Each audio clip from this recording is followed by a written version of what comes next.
On the 25th of July, in the lead up to a federal election in which refugees are again an issue, activists from around Sydney wanted to visit the refugees locked up in Villawood Detention Centre. The plan? A picnic with a game of soccer. You let me speak, please. We're just passing on the message from DIAC. Please don't film me. Why not? This is public property. We want to film this. This is important. No, you can film this, but please don't film me. Be accountable to your own words. Film me, exactly what you're. But anyhow, why don't we just hear from her? We can just. The message from DIAC is that because there's been a demonstration, nobody involved in this today will be coming into the centre today. If the group disperses and individuals come back individually and then form a group in the centre, then they'll be asked to leave as well. It's the group. Individualisation. Thank you very much. The group. The only response to that is peals of incredulous laughter. While they weren't allowed inside, people didn't head home either. Hanging around outside, we found David Shoebridge of the Greens. What are you? 3 dangerous types over there, playing with the child soccer ball. They're excluded as too much of a risk to be seen mixing with the detainees. So I think we can pretty much see that we've got the social balance right here. She does have a Bratz backpack. Well,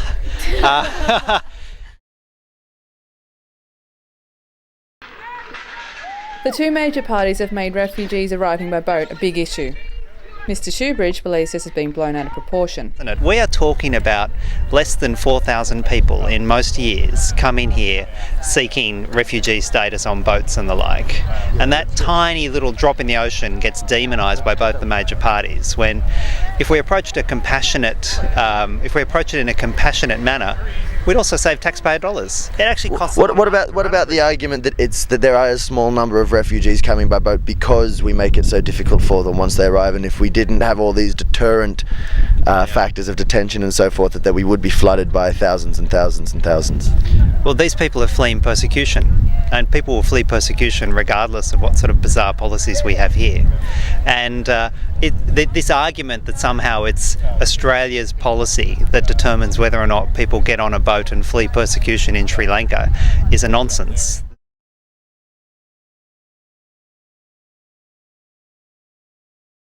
We used to be a very compassionate society. We used to look after these people. Between Fraser and Hawke were bipartisan agreements, and they looked after the thousands and thousands of Vietnamese boat people that arrived. And we need to go back to those days.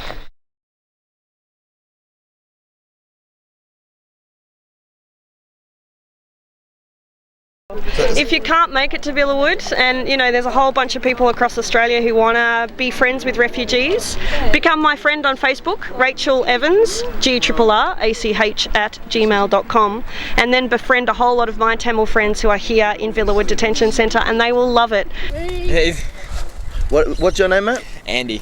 Andy, and what did you want to do with these Anzac biscuits? I was hoping to welcome these refugees to Australia with some authentic Australian food, being our Anzac biscuits. Oh well, less for them, more for me. I guess so. Which is actually the attitude of the Australian populace. Yeah.